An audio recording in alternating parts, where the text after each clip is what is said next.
Bienvenidos, queridos oyentes, a Crónicas del Corazón. Les invitamos a un viaje a través del tiempo, donde el terciopelo de las grandes casonas escondía espinas afiladas, y donde una mujer sin voz encontró el eco más poderoso de todos, la verdad del espíritu humano. Esta es la historia de Adelia de Valdeón, una viuda despreciada que desafió a los terratenientes más poderosos de su tiempo, no con armas, sino con dignidad. Una mujer que aprendió que el verdadero poder no reside en títulos nobiliarios, sino en la entereza de permanecer de pie cuando todos esperan que te arrodilles. En 1854, en un valle dorado cubierto de nieve y prejuicios, una mujer considerada estéril, maldita e indigna, hizo lo imposible. Conquistó el corazón de un poderoso hacendado, desafió a la aristocracia más arraigada de la región y transformó la vida de miles de personas olvidadas. Su arma, únicamente su humanidad intacta. Esta es la historia de cómo un sentimiento verdadero no elige solo a una persona, elige a un pueblo entero. Y tú, que ahora me escuchas, ¿de dónde vienes? ¿Qué tierras te han traído hasta esta historia? Deja en los comentarios tu ciudad, tu país, pues historias como esta pertenecen a todos los rincones del mundo donde aún existen almas capaces de sentir. Antes de comenzar, te pido que te suscribas a este canal y dejes tu like. Publicamos videos todos los días y cada gesto tuyo me ayuda a continuar trayendo historias que calientan el alma y encienden la esperanza. Ahora, respira hondo. Vamos juntos. Año: invierno de 1854, primavera de 1863. Local: Santa Clara, Valle Dorado. Época: los últimos suspiros de la vieja aristocracia terrateniente, cuando las grandes casonas brillaban y los pobres morían en silencio. La nieve caía sobre Santa Clara como un sudario blanco, cubriendo los tejados de pizarra y los sueños enterrados bajo el peso de las convenciones. Era enero de 1854 y el invierno apretaba el valle con dedos de hielo, pero ningún frío era más cortante que aquel que habitaba la casona Valdeón. Adelia de Valdeón, aunque muchos se rehusaban a llamarla así, permanecía de pie ante la ventana de su cuarto, observando los jardines donde la nieve borraba cualquier señal de vida. Sus dedos delgados tocaban el vidrio helado, y ella imaginaba que tal vez, si presionaba lo suficiente, podría atravesarlo y disolverse en el viento blanco. 14 meses. Hacía 14 meses que Benito yacía en el mausoleo de la familia, y ella aún cargaba el peso de ser llamada su viuda, aunque nunca había sido verdaderamente su esposa. El vestido negro de lana que vestía, el mismo que había usado en el funeral, pues ningún otro le había sido ofrecido, olía a naftalina y a tiempo detenido. Su cabello castaño oscuro, recogido en un moño severo, reflejaba la rigidez que la casa entera exigía de ella. 24 años de edad, y parecía cargar 100 años de soledad sobre sus hombros estrechos. Un sonido de tacones altos resonó en el corredor de mármol. Adelia cerró los ojos, reconociendo la cadencia.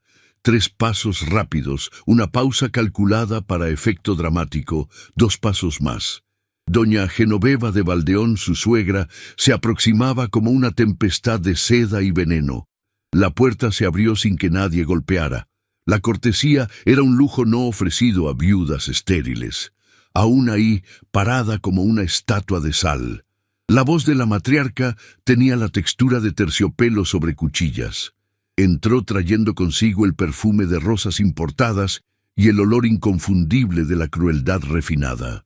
Noticias, mi querida, noticias que deberían hacerte bailar de gratitud. Adelia se volvió lentamente. Doña Genoveva de Valdeón era una mujer de 56 años, que desafiaba el tiempo con corsés demasiado apretados y joyas demasiado pesadas. Su vestido de brocado verde esmeralda contrastaba con los ojos grises y fríos que examinaban a Adelia como un comerciante examina mercancía defectuosa. Lo conseguí después de meses de negociaciones que una mujer de tu condición jamás comprendería. Doña Genoveva caminó hasta el pequeño escritorio, donde una única carta reposaba. La carta que Adelia había escrito a don Silvestre de Montesclaros, el gran patriarca del valle, pidiendo audiencia, pidiendo justicia. La matriarca la tomó, leyó algunas líneas con desprecio y la rasgó en pedazos lentos, metódicos. Ingenua criatura, ¿crees que al gran don le importan las viudas sin dote y sin útero funcional? El silencio que siguió fue espeso, como miel amarga. Ignacio Soriano, un comerciante de textiles de Mido, la provincia, necesita una esposa que sepa bordar y mantener la boca cerrada. Te ofrecí.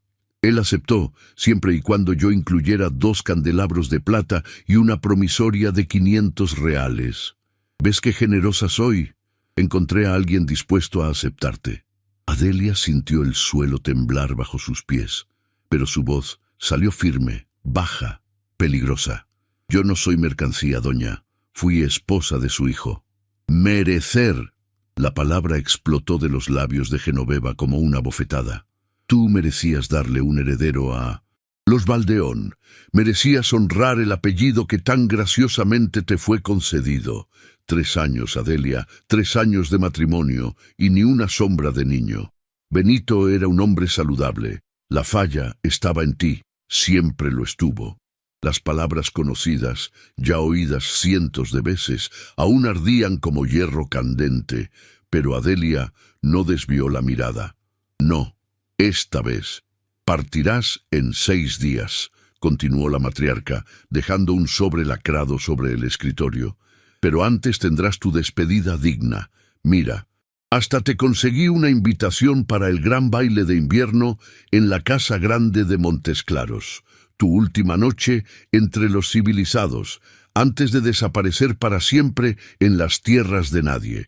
Mandaré a enviar un vestido gris perla apropiado para viudas sin esperanza. Úsalo. Ve al baile.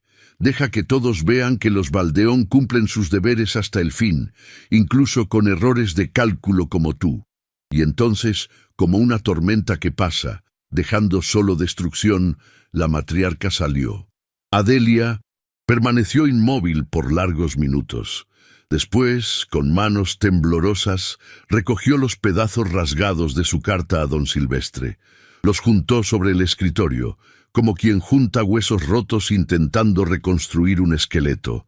Miró mientras la nieve continuaba cayendo afuera. No seré negociada como un par de candelabros. Esa noche, a la luz de una única vela, Adelia comenzó a escribir otra carta. No al patriarca. Este nunca la leería, sino a sí misma. Un inventario de todo lo que aún le restaba. Dignidad. 2 vestidos negros, un camafeo de marfil que fue de su madre y algo que doña Genoveva jamás había logrado robar. Su alma intacta. 6 días. 6 días hasta el baile. 6 días hasta una decisión que cambiaría no solo su destino, sino el destino de todo el Valle Dorado. La noche del 15 de enero llegó envuelta en neblina y promesas incumplidas. La Casa Grande de Montesclaros se erguía como un gigante de piedra y oro contra el cielo oscuro, sus 1000 ventanas brillando como los ojos de una criatura insomne y vigilante. Adelia descendió del carruaje alquilado, pues los Valdeón no le ofrecieron el propio, y sintió el peso de las miradas incluso antes de cruzar el portón principal. No usaba el vestido gris perla que doña Genoveva había enviado. Aquella pieza de tela sin vida, con volantes modestos y cuello demasiado alto, yacía doblada en su cuarto. En su lugar, Adelia vestía de negro. Negro como la noche sin luna, negro como la tierra húmeda sobre los ataúdes, negro como la verdad que todos fingían no ver. El vestido era de terciopelo, simple, pero perfectamente tallado, con aplicaciones discretas de azabache pulido que brillaba como lágrimas solidificadas. En el cuello, solo el camafeo de marfil de su madre. En el cabello ninguna joya, solo un peinado severo que exponía la línea delicada de su rostro pálido. Era un insulto deliberado. Las viudas no usaban negro absoluto en bailes. Debían suavizar el luto con grises, lilas, medios términos. Pero Adelia estaba cansada de medios términos. Los portones se abrieron. El salón de los espejos se reveló como un sueño febril. 300 candelabros de cristal reflejados infinitamente, creando un universo de luz que danzaba sobre las paredes doradas.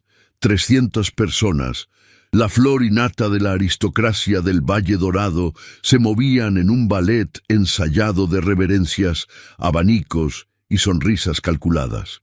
El nombre de Adelia fue anunciado por el heraldo y un silencio reptó por la sala como escarcha súbita.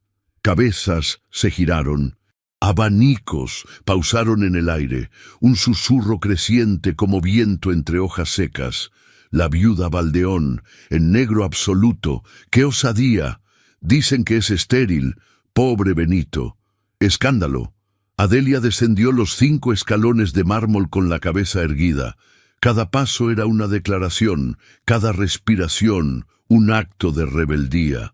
Desde lo alto de la escalera opuesta, invisible a la mayoría, don Rafael de Montesclaros observaba. Tenía 28 años y los ojos de quien cargaba el peso de tierras que aún no eran suyas. Alto, hombros anchos, rostro tallado en líneas que podrían ser llamadas bellas si no fuesen tan severas. Vestía un traje de montar oscuro, pero elegante, con los botones de plata que distinguían a su familia y brillaban como promesas vacías. Él la vio entrar, vio el negro absoluto contra el mar de colores pastel, vio la manera en que ella no curvaba la cabeza ni desviaba los ojos, y algo dentro de él, algo adormecido durante años bajo capas de protocolo y deber, despertó.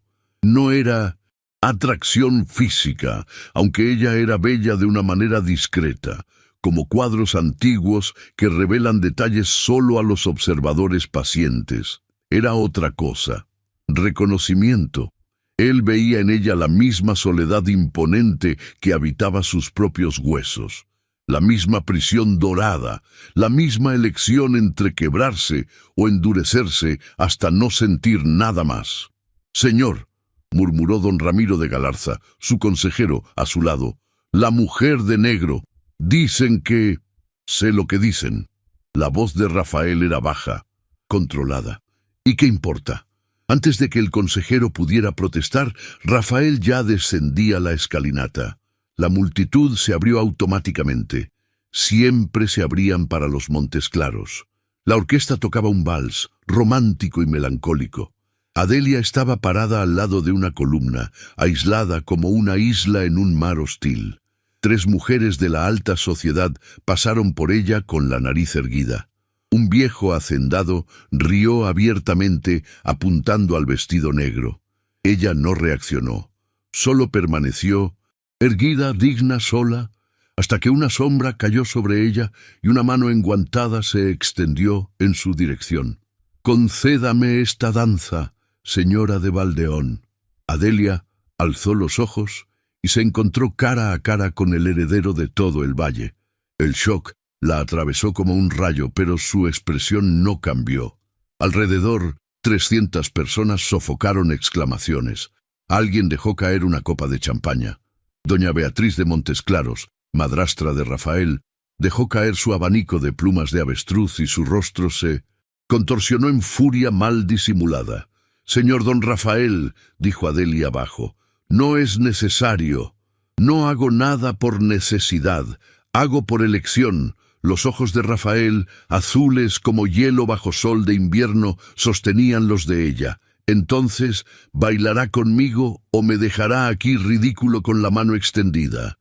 Un músculo tembló en la esquina de la boca de Adelia, casi una sonrisa, casi. Ella colocó su mano enguantada en la de él y fue como tocar fuego frío. Caminaron hasta el centro de la sala y la multitud retrocedió como agua dividida. La orquesta, percibiendo el momento, recomenzó el vals desde el inicio. Rafael colocó la mano en la cintura de Adelia y comenzaron a girar. 1, 2, 3, 1, 2, 3. El vals fluía y con él el resto del mundo comenzó a desaparecer. Rafael bailaba con la precisión de quien fue entrenado desde niño. Pero había algo más, una gentileza en la forma en que la guiaba, como si ella estuviese hecha de vidrio antiguo, precioso y frágil. Adelia bailaba como quien respira, natural, inevitable. Sus pies conocían los pasos, aunque habían pasado años desde que no bailaba. Pero la verdadera danza estaba sucediendo en otro lugar, en las miradas intercambiadas, en el silencio compartido, en el entendimiento mudo de dos prisioneros que se reconocen a través de los barrotes. «¿Por qué no baja los ojos?», preguntó Rafael. La voz ronca, privada, solo para ella. Adelia respiró hondo.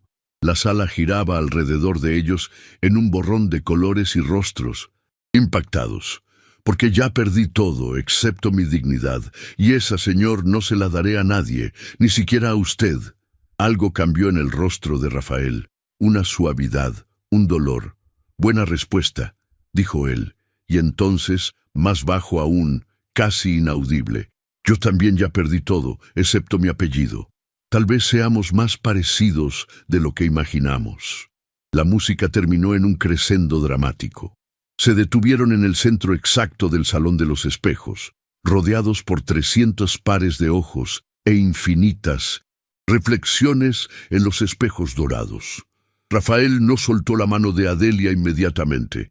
La sostuvo por 3 segundos más, tiempo suficiente para que toda la sociedad entendiera. Esto no fue cortesía, fue una declaración. Y cuando el hacendado finalmente se alejó, haciendo una reverencia que normalmente estaba reservada solo para damas de su mismo rango, Adelia supo que su vida, para bien o para mal, nunca más sería la misma. 3 días pasaron como 3 siglos. El sol nació y se puso sobre Santa Clara, pero el escándalo no se enfrió, solo creció, alimentado por susurros en salones de té y miradas indignadas en las misas matutinas. La casona Valdeón se transformó en un campo de batalla silencioso.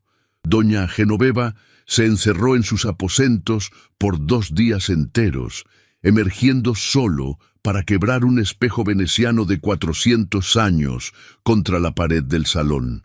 El vidrio astillado se esparció por el suelo de mármol como lágrimas cristalizadas, y ningún criado osó limpiarlo sin orden expresa, orden que no vino. Adelia, por su parte, aguardaba en su cuarto frío, aguardaba mientras miraba la nieve caer, aguardaba como quien espera que la hoja de la guillotina descienda. Ignacio Soriano, el comerciante de textiles, había enviado 2 cartas furiosas exigiendo explicaciones. El viaje a la provincia había sido pospuesto indefinidamente, y aquella pausa, aquel silencio antes de la tempestad, era más aterrador que cualquier grito. En la casa grande de Montes Claros, la tormenta ya había comenzado. Rafael de Montes Claros despertó en la mañana del 18 de enero con una certeza afilada como vidrio en el pecho. No dejaría que Adelia fuera vendida como ganado. No sabía exactamente qué haría, pero sabía que el baile de 3 noches atrás había cambiado algo fundamental en su arquitectura interna. Él solicitó, o mejor, convocó, una reunión extraordinaria del Consejo de Propietarios, el órgano que aconsejaba al patriarca del Valle en cuestiones de tierras y alianzas. 16 hombres ancianos, vestidos con sobretodos negros y pelucas empolvadas. Aunque estábamos en 1854, algunas costumbres insistían en morir lentamente. Se reunieron en la sala del consejo a las 5 de la tarde.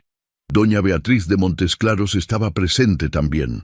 Un absurdo protocolario, pues las mujeres no tenían voz en el consejo, pero ella había exigido entrada con base en su título de madrastra del heredero. Se sentó en una silla dorada al lado de la ventana, vestida en púrpura, su rostro una máscara de Aristocracia congelada. Señores, Rafael comenzó, de pie ante la mesa de roble secular. Solicito vuestra atención para un asunto de importancia personal. Pausa. Tengo la intención de cortejar a la señora Adelia de Valdeón, viuda, con vistas al matrimonio. El silencio que siguió fue absoluto. Después, una explosión.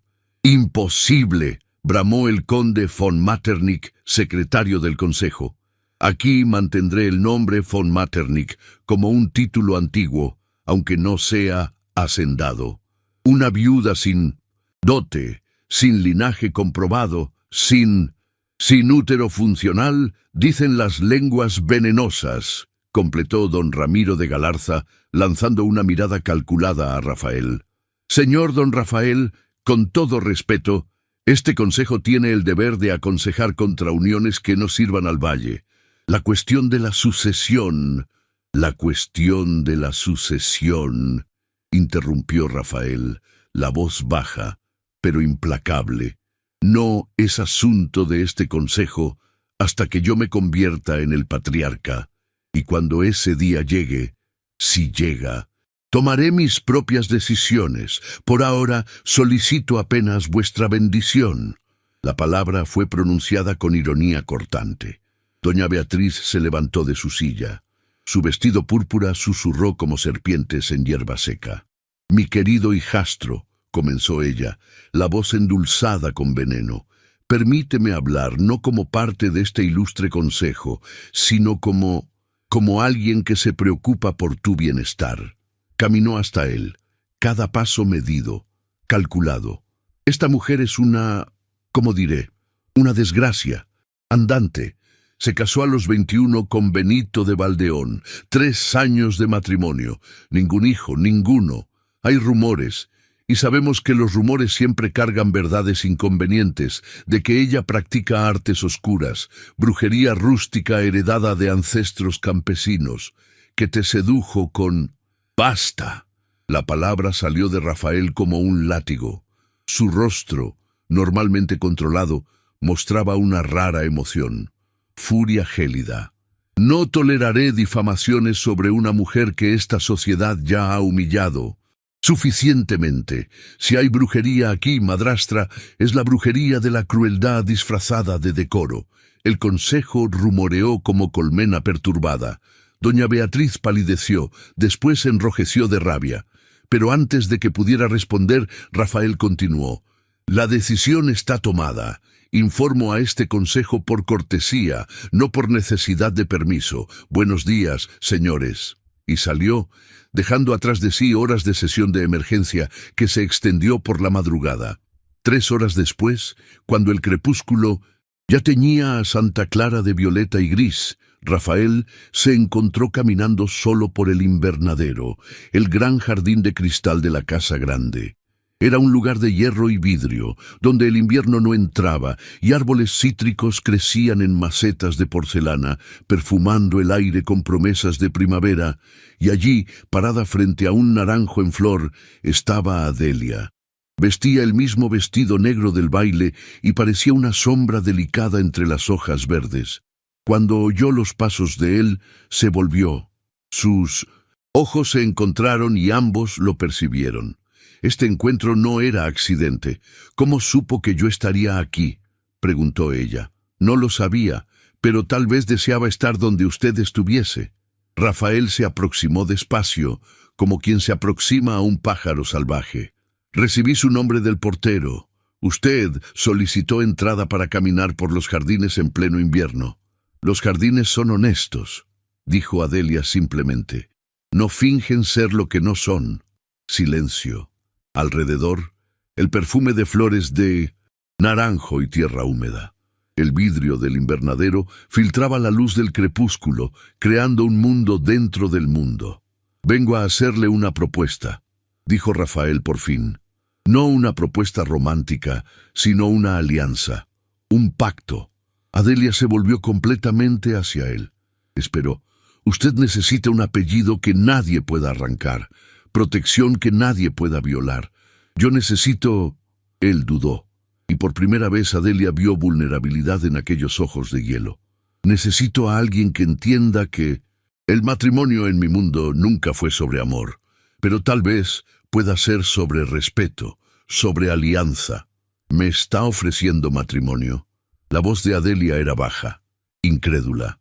Estoy ofreciendo un acuerdo. Usted tendrá mi apellido, mi protección, autonomía para seguir sus propios intereses. Oí hablar de sus visitas a los asilos de caridad. Sí, sé de eso. Y a cambio pido solo lealtad, discreción y que no me obligue a fingir sentimientos que tal vez nunca existan. Adelia lo estudió largamente. Vio al hombre detrás del título, alguien tan aprisionado como ella, tan solo, tan cansado de mentiras bonitas, y entonces, sorprendentemente, ella sonrió. No una sonrisa feliz, sino una sonrisa de reconocimiento. 3 condiciones, dijo ella. Rafael alzó una ceja, osada, realista. Primera, mantengo mi autonomía. No seré propiedad de nadie, ni siquiera suya. Acepto. Segunda, podré continuar mi trabajo con los pobres y enfermos, sin restricciones. Acepto. Tercera, Adelia dio un paso al frente y ahora estaban tan próximos que podían sentir la respiración uno del otro. Nunca me pida fingir sentimientos que no existen. Si un día hay algo entre nosotros, será real, no escenificado para los otros. Rafael extendió la mano. Acepto, pero con una condición mía. Quiero esto por escrito, cada término, cada condición, para que usted tenga pruebas, en caso de que yo me vuelva inconveniente. Adelia miró la mano extendida. Después lentamente colocó la suya sobre ella.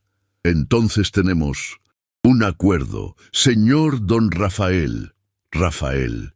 Si vamos a compartir un apellido, podemos compartir los nombres propios. Rafael, repitió ella, probando el nombre en la lengua como quien prueba vino desconocido. Y allí, bajo las flores de naranjo y el vidrio del invernadero, 2 prisioneros forjaron las llaves de su libertad. Pero allá afuera, en las sombras del valle, doña Beatriz de Montesclaros ya afilaba sus cuchillas invisibles. La guerra apenas comenzaba. Febrero llegó con vientos cortantes y hielo en las calles de Santa Clara. Los vendedores de castañas asadas gritaban en esquinas humeantes, niños se deslizaban en lagos congelados. Y en la casa grande de Montesclaros, abogados de la familia redactaban el documento que uniría a un hacendado y una viuda despreciada. 47 páginas. El acuerdo matrimonial tenía 47 páginas de letras diminutas, cláusulas anidadas dentro de cláusulas, latín jurídico entrelazado con español formal.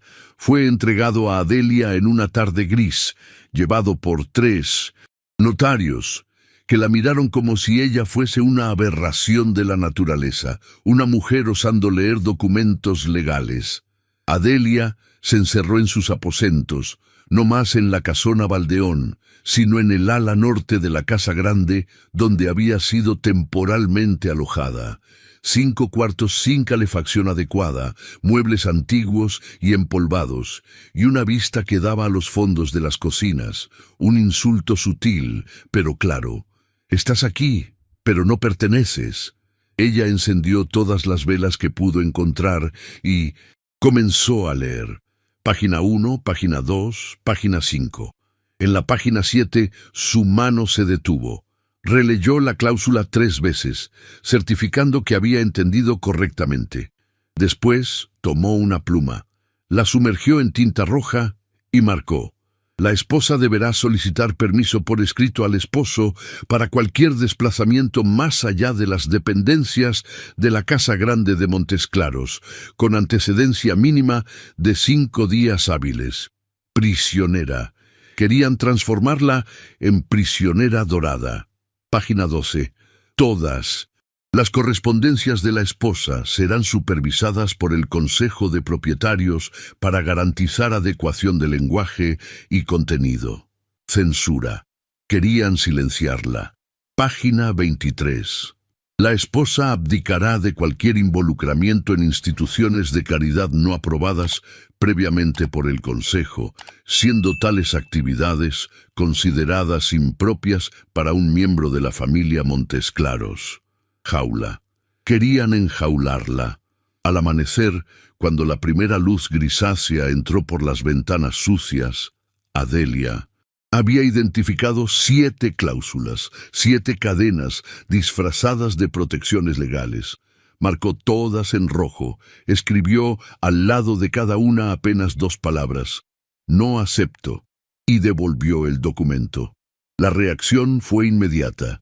El Consejo convocó a Rafael para una reunión de emergencia a las 6 de la mañana. 16 hombres furiosos, cabellos despeinados por el sueño interrumpido, apuntaron el acuerdo manchado de tinta roja como si fuese evidencia de traición.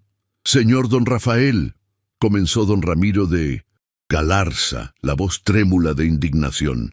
La mujer, la viuda, ella marcó el acuerdo con tinta roja, como si estuviese corrigiendo el trabajo de escuela.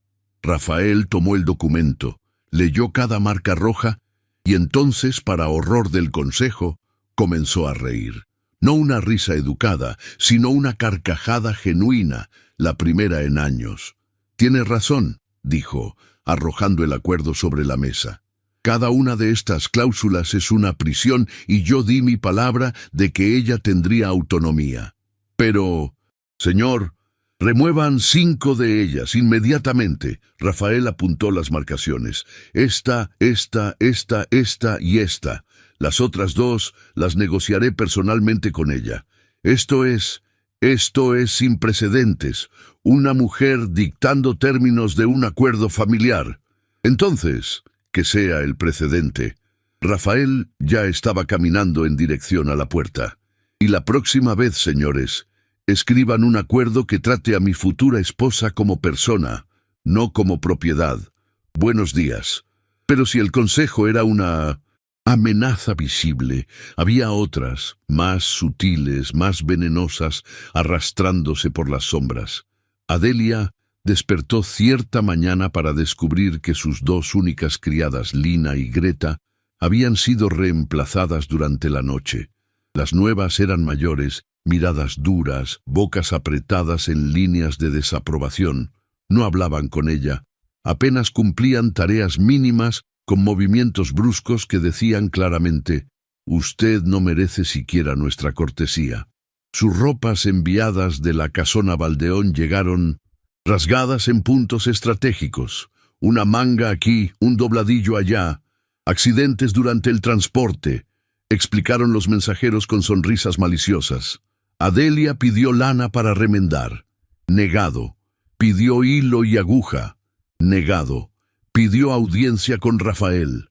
Le informaron que él estaba en viaje de 3 días a las tierras del sur. Mentira, ella sabía, pues lo había visto esa mañana atravesando el patio.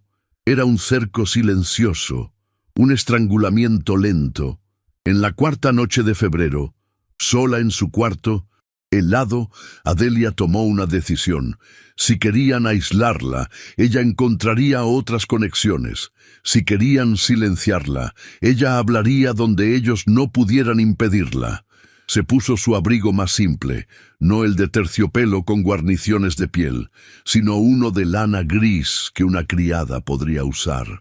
Cubrió su cabeza con un chal y a las 4 de la mañana, cuando la casa grande aún dormía, se escurrió por los corredores traseros, pasó por las cocinas donde los panaderos ya amasaban pan y salió por los portones de servicio. Santa Clara estaba silenciosa bajo la nieve reciente. Las calles olían a humo de chimeneas y caballo.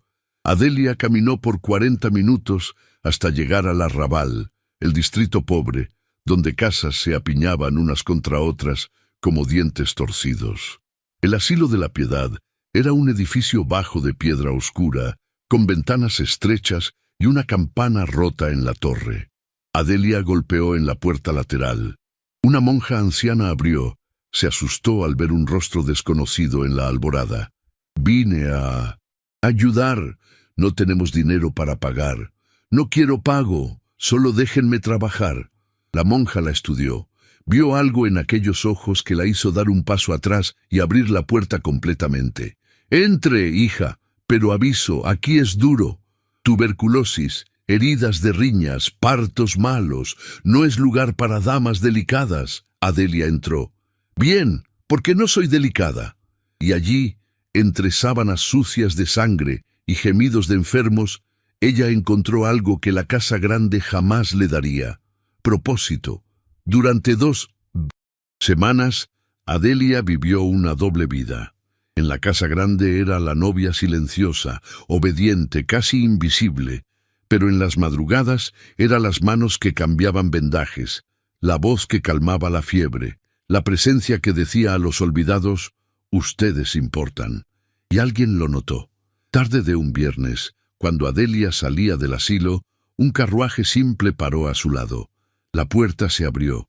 Dentro, una mujer joven, no más de 25 años, vestida en verde musgo, cabellos rubios presos en trenzas elaboradas, ojos azules curiosos. «Señora de Valdeón», dijo la mujer con una sonrisa tentativa, «soy Inés de Aranda, y ¿puedo acompañarla mañana?» Adelia parpadeó sorprendida. «¿Acompañarme en el asilo? Quiero ayudar también, si me acepta». Así comenzó una amistad improbable. Inés, hija de un hacendado menor, tenía privilegios, pero no crueldad. Y juntas, en las semanas que siguieron, ellas construyeron algo raro en aquel mundo de apariencias. Solidaridad verdadera. Pero en los corredores de la Casa Grande de Montes Claros, otras alianzas también se formaban. Alianzas destinadas no a construir, sino a destruir. La mañana del 8 de marzo amaneció envuelta en una niebla tan densa que parecía que Santa Clara entera había sido tragada por un fantasma líquido. Las torres de las iglesias desaparecían en lo blanco, los sonidos se ahogaban y hasta las campanas tocaban con voz de lamento. Adelia despertó sola en sus aposentos del ala norte. Ninguna criada vino a vestirla, ninguna palabra de aliento. Solo el silencio pesado de un día que cambiaría todo y simultáneamente nada. Ella misma cepilló sus cabellos, los trenzó en un moño bajo y vistió el único traje apropiado que poseía, un vestido de seda color marfil. No blanco, porque las viudas no usaban blanco, con encaje de Bruselas, bordado por las hermanas de caridad del asilo. Las propias manos que curaban también habían bordado rosas minúsculas a lo largo del escote y las mangas. Era simple, pero cada puntada era una oración silenciosa. En el cuello, el camafeo de marfil de su madre. Nada más, sin joyas, sin diadema, sin oro. Solo ella misma, desnuda de artificios. A las 9:45, un carruaje cerrado llegó a los fondos de la Casa Grande. Ni siquiera el carruaje de los Montes Claros, solo uno común, oscuro, sin escudos. Adelia entró sola. Ninguna dama de compañía, ningún miembro de la familia Valdeón. Solo ella y el cochero mudo. La capilla de Santa Clara, la iglesia principal, se erguía en el corazón del valle, junto a la Casa Grande. Era donde todos los Montes Claros se casaban desde hacía 300 años. Pero cuando Adelia descendió del carruaje, encontró solo silencio. De los 200 invitados esperados, 43 habían asistido. 43 almas esparcidas por los bancos de roble oscuro, como islas de tedio o curiosidad mórbida. Adelia reconoció a algunos. El patriarca don Silvestre de Montes Claros en la primera fila, rostro inexpresivo. Don Ramiro de Galarza con aire desaprobador. Inés de Aranda al fondo sonriendo tímidamente. Y doña Genoveva de Valdeón, sentada en el rincón más oscuro, vestida en negro absoluto, como si asistiera a un funeral. No había procesión por la plaza, no había te deum solemne, no había niños arrojando flores. Adelia caminó sola por el pasillo central, cada paso resonando contra las bóvedas de piedra. El órgano estaba silencioso. Solo el sonido de su respiración y el crujir de sus zapatos. En el altar, Rafael aguardaba. Vestía un traje formal oscuro, impecable, pero su rostro estaba pálido, tenso. Cuando los ojos de él se encontraron, algo pasó entre ambos. No amor, aún no, pero reconocimiento, complicidad. Nosotros dos estamos haciendo esto juntos, solos. El padre Anselm, un hombre viejo con manos temblorosas, comenzó la ceremonia. Su voz era baja, monótona, como si recitara una lista de compras. El latín fluía sin emoción, palabras huecas rebotando en las paredes frías. Rafael Francisco José, ¿aceptas a esta mujer? Acepto. Adelia Margarita, ¿aceptas a este hombre? Acepto. Las alianzas fueron intercambiadas. Oro simple, sin piedras, sin grabados elaborados, solo círculos cerrados. Podéis besar a la novia. Rafael y Adelia se miraron por un momento. Dudaron. Después él tomó la mano de ella, no el rostro, la mano, y la apretó con firmeza, un apretón de manos como socios, como aliados. 22 minutos. La ceremonia más corta jamás registrada para un matrimonio de los Montes Claros. No hubo celebración, no hubo banquete. Los 43 invitados se dispersaron como niebla al sol. Adelia fue llevada directamente a sus nuevos aposentos, aún en el ala norte, aún en los 5 cuartos fríos, pero ahora oficialmente como la señora de Montes Claros. La vista desde la ventana era la misma. El cementerio de la capilla, con sus lápidas cubiertas de musgo y cuervos parados sobre cruces de piedra. Una vista apropiada para una novia de cenizas, pensó amargamente. Esa noche, una carta fue deslizada bajo su puerta. Adelia reconoció la caligrafía de Rafael, elegante, controlada, sin florituras innecesarias. No prometo amor, pero prometo honra. Eso tendrá que bastar por ahora. R. Adelia dobló la carta, la guardó en un cajón y se sentó junto a la ventana. Afuera, la niebla finalmente se disipaba, revelando estrellas frías y distantes. Ella ahora era la señora del heredero. Tenía un nuevo apellido, nueva posición, pero al mirar su reflejo en el vidrio, vio a la misma mujer de siempre, sola, combatiendo, intacta, y sabía que la verdadera batalla estaba apenas comenzando. Marzo se derretía en abril, y con la primavera llegaron las flores y las víboras. Adelia se despertaba todas las mañanas a las 5, mucho antes de que la casa grande despertara. Se vestía sola, pues las criadas designadas siempre olvidaban asistir, y se dirigía al asilo de la piedad. Allí, entre tuberculosos y viudas de las revueltas, ella encontraba algo que la casa negaba, humanidad simple. Pero sus ausencias no pasaban desapercibidas. Doña Beatriz de Montes Claros, madrastra de Rafael y antagonista suprema, tenía ojos por todas partes, criadas sobornadas, guardias que debían lealtades antiguas, consejeros que susurraban venenos en oídos dispuestos.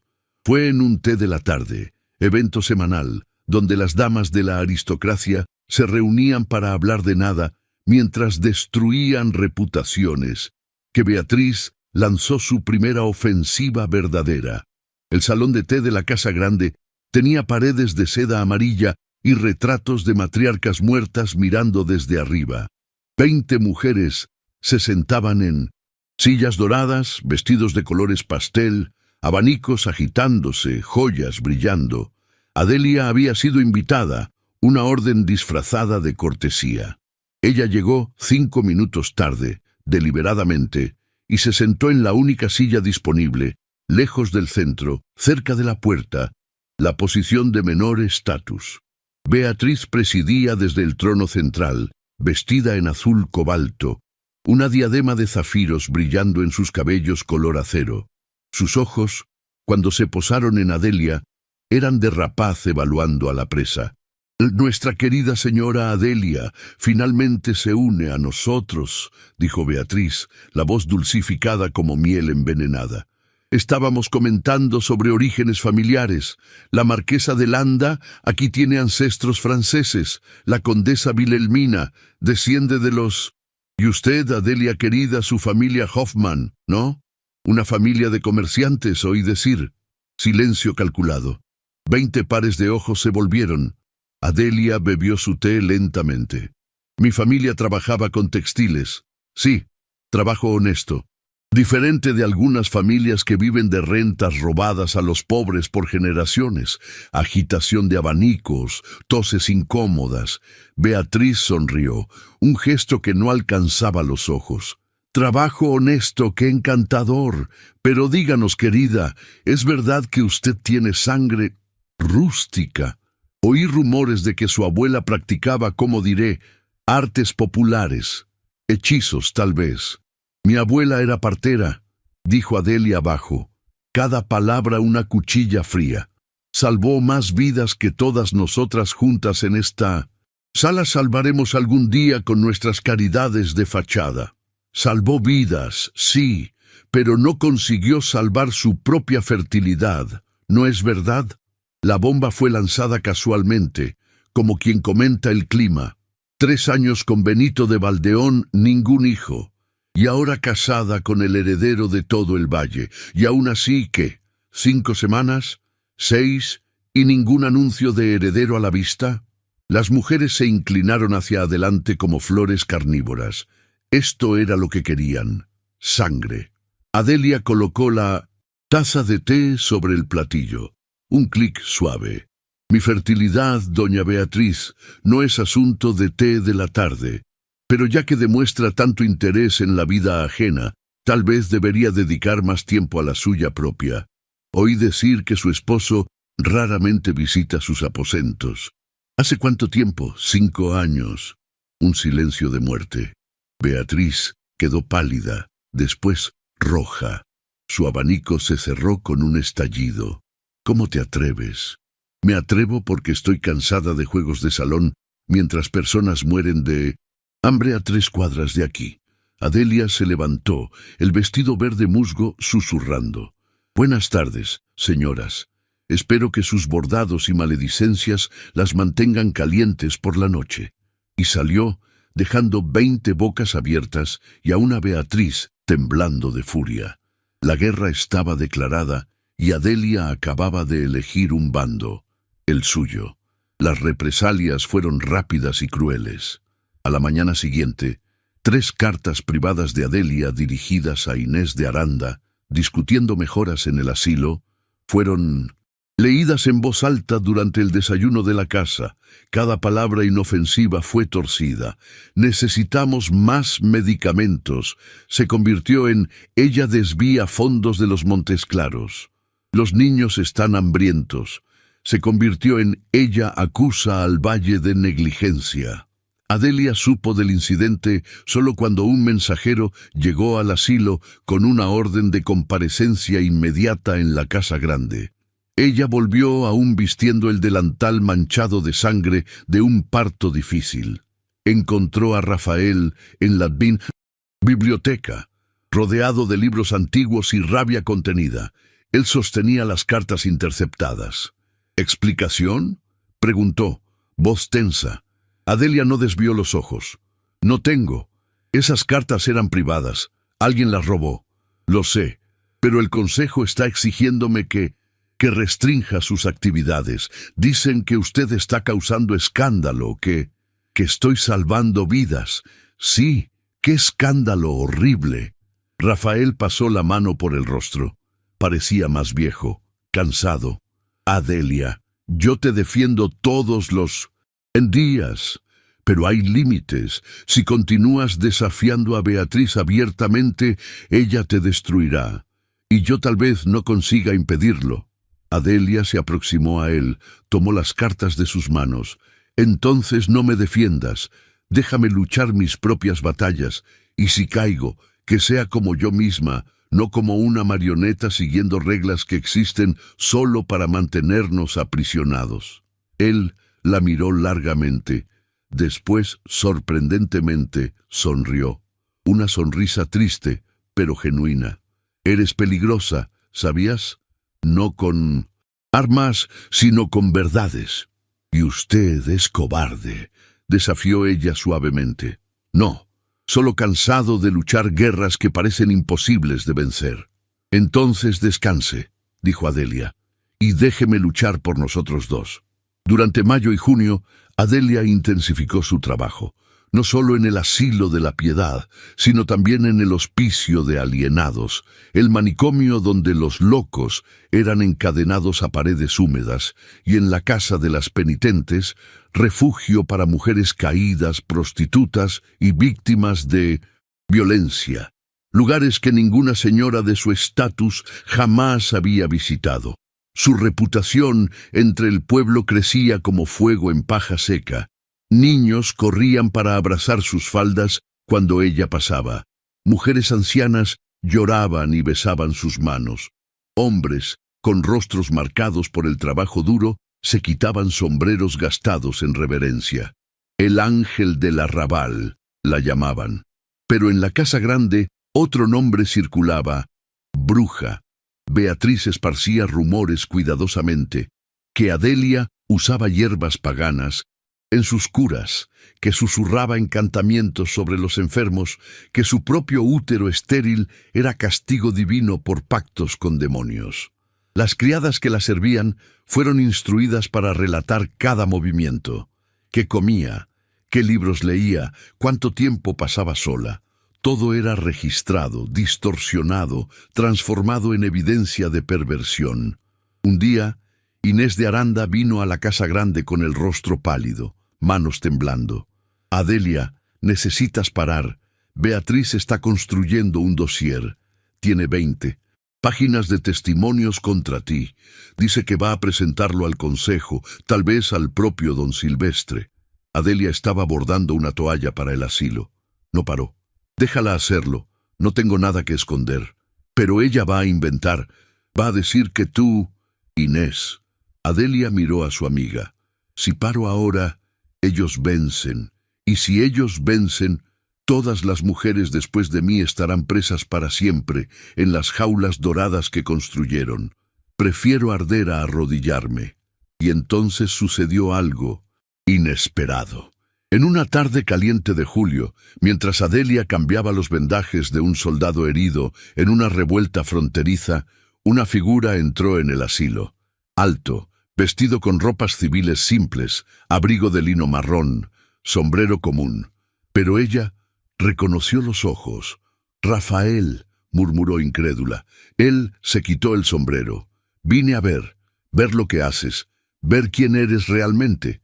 Y allí, disfrazado de médico civil, el hacendado Rafael de Montesclaros trabajó al lado de su esposa por 3 horas. Vio cómo ella sostenía la mano de una mujer muriendo de tuberculosis, susurrando que no estaba sola. Vio cómo ella limpiaba heridas gangrenadas sin dudar. Vio cómo ella abrazaba a un niño huérfano que no paraba de llorar. Cuando salieron, ya era noche. Caminaron lado a lado por las calles oscuras del arrabal. «Ellos te llaman santa», dijo Rafael bajo, «y de bruja, pero veo ahora, eres solo humana, ferozmente, inconvenientemente humana». Adelia no respondió, pero por primera vez sus dedos buscaron los de él y él no los soltó. En las sombras, observadores de Beatriz anotaban todo, y la red se cerraba. La invitación llegó en papel crema con bordes dorados. Concierto benéfico en honra de los necesitados de Santa Clara. Teatro Municipal, 3 de agosto de 1854. Adelia leyó la invitación 3 veces, buscando el truco escondido. Beneficencia organizada por la alta sociedad siempre significaba nobles vistiendo sus mejores joyas, mientras donaban migajas y esperaban aplausos. Pero Rafael insistió en que ella asistiera. «Tú hablarás», dijo él simplemente. «¿Hablar sobre qué?» «Sobre la verdad. Algo que ellos necesitan oír, aunque no lo deseen». El teatro municipal se erguía como un templo de mármol y terciopelo rojo.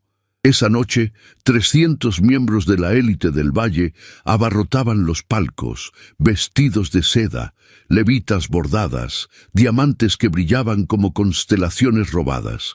La orquesta tocaba Mozart. Las voces de los cantantes subían hasta el techo pintado con ángeles y dioses. Adelia se Sentó al lado de Rafael, en el palco principal. Vestía de borgoña oscuro, color prohibido para viudas recientes, un escándalo deliberado. Su único adorno era una gargantilla de terciopelo negro con un camafeo. Beatriz, 3 palcos a la izquierda, notó el color y su rostro se contorsionó. Susurró algo a una dama a su lado que rió tras un abanico de plumas.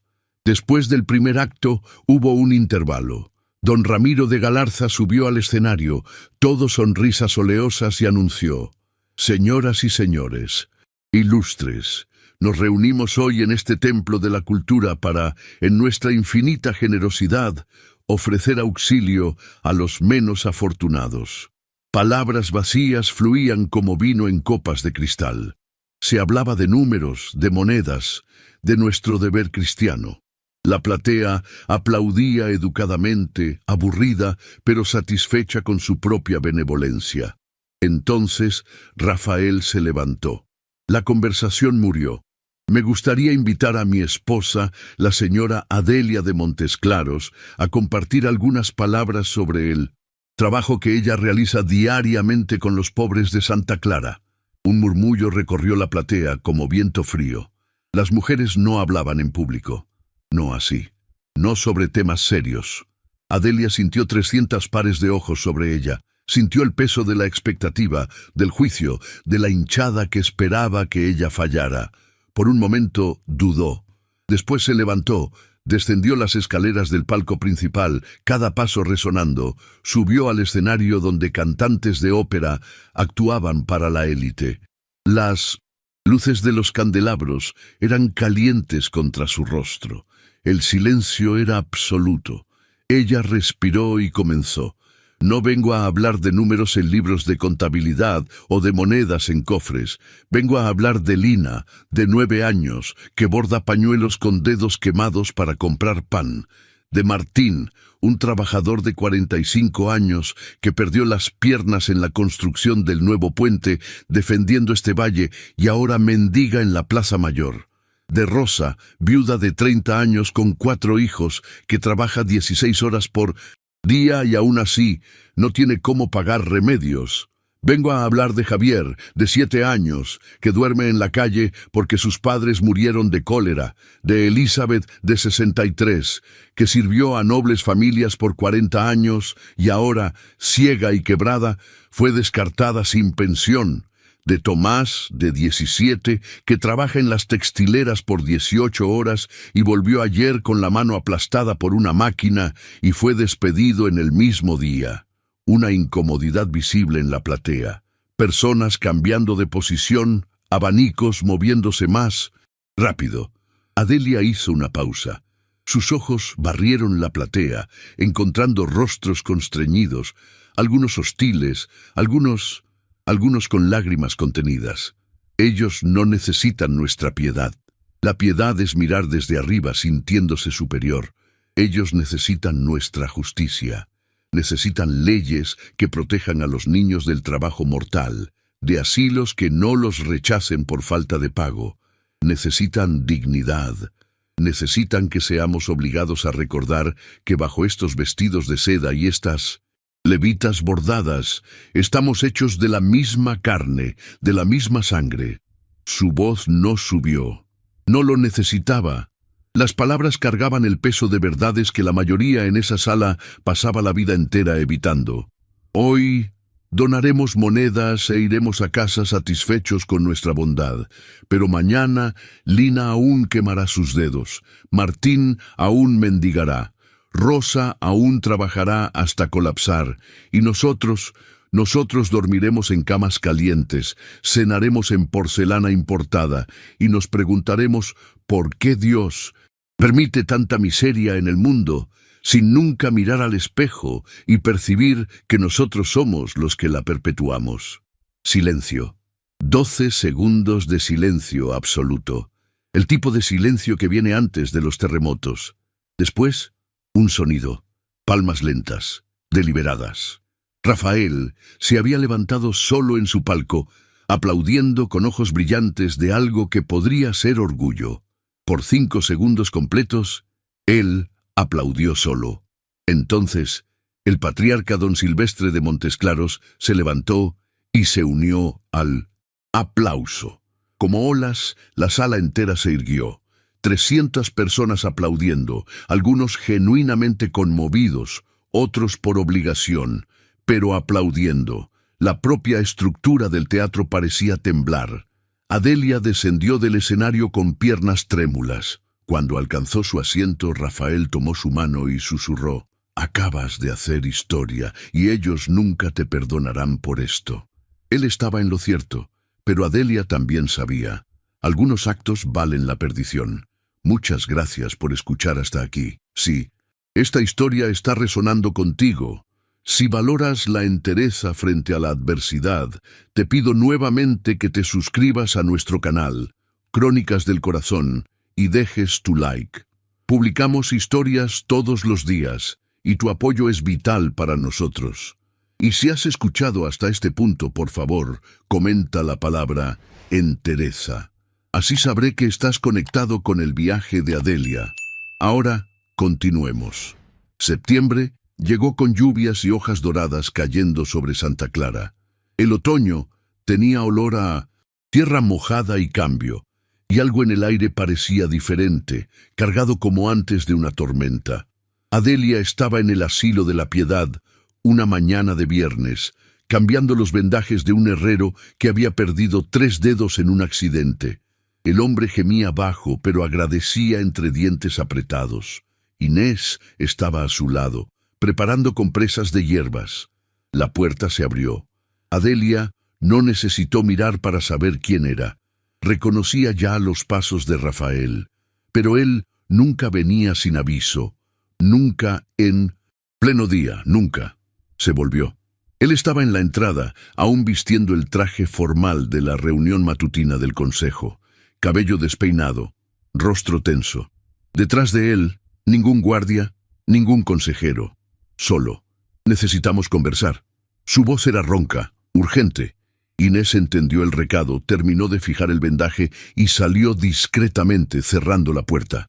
Adelia se lavó las manos en una palangana de agua fría, las secó con un paño limpio. Esperó. ¿Por qué todos dicen que eres estéril cuando claramente hay una verdad que desconozco? Las palabras salieron bruscas, sin rodeos. Rafael dio 2 pasos al frente. 5 meses. Estamos casados hace 5 meses. El consejo me presiona diariamente. Beatriz esparce rumores de que estás maldita. Pero algo no cierra.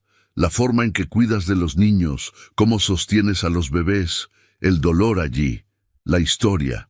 Adelia se volvió lentamente.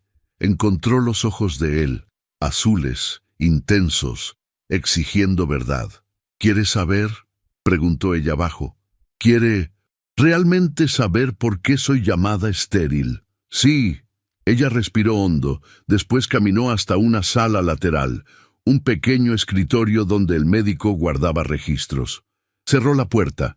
Allí, entre estantes de libros de medicina y olor a tinta, ella comenzó a hablar.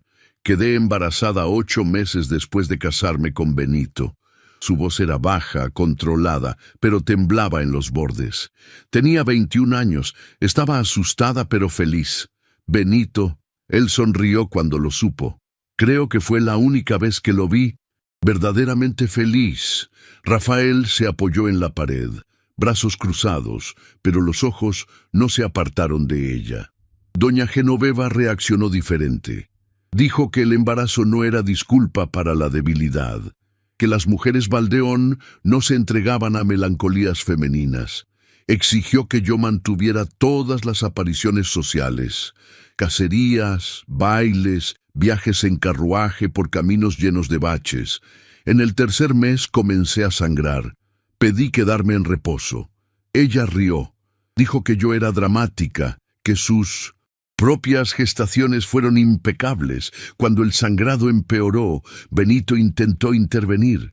Doña Genoveva lo llamó débil, manipulado por una esposa histérica. Rafael no se movió, pero su rostro había palidecido. En el 4.º mes, yo estaba sangrando tanto que apenas conseguía andar. Imploré por un médico. Doña Genoveva me encerró en mis aposentos. Dijo que una verdadera Valdeón no se entrega a flaquezas. Me dejó allí sola por 2 días. Adelia cerró los ojos, pero las lágrimas escaparon de todos modos. Perdí al niño, sola, en el suelo de mi cuarto. Había tanta sangre que pensé que estaba muriendo, y parte de mí quería morir. Quería ir con mi hijo, porque al menos allí estaríamos juntos. Un sollozo escapó de ella. Rafael se despegó de la pared, dio un paso, pero ella levantó la mano pidiendo distancia. Benito me encontró. Me cargó hasta la cama. Finalmente llamó a un médico. Ya era demasiado tarde. El médico hizo lo que pudo, pero cuando terminó, dijo que mi útero estaba tan dañado que tal vez nunca más pudiera concebir. Dijo que tenía suerte de estar viva.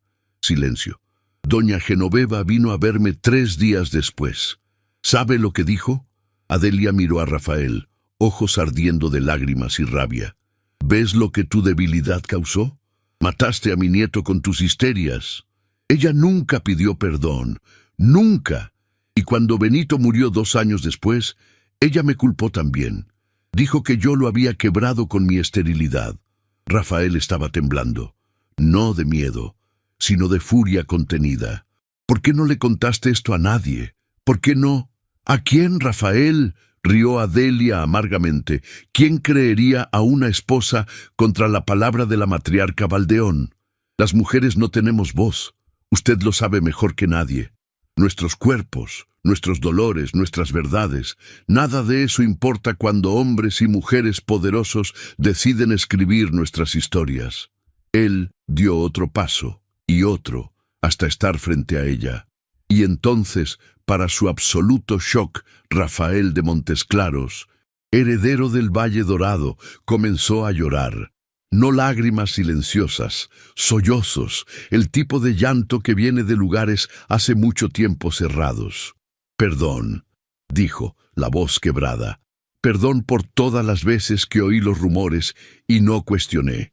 Perdón por cada momento en que fui cobarde de más para ver que la sociedad que sirvo está construida sobre destruir a personas como tú.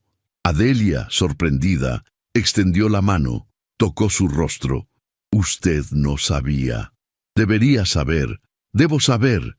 Él tomó la mano de ella, la sostuvo como quien sostiene un ancla en la tempestad. Tienes un valor infinito, Adelia, y voy a probarle eso al mundo. Lo juro por todo lo que soy. Allí, en esa sala pequeña, oliendo a tinta y remedios, 2 seres humanos. Él, heredero de un valle, ella una viuda despreciada, encontraron algo raro. Verdad desarmada.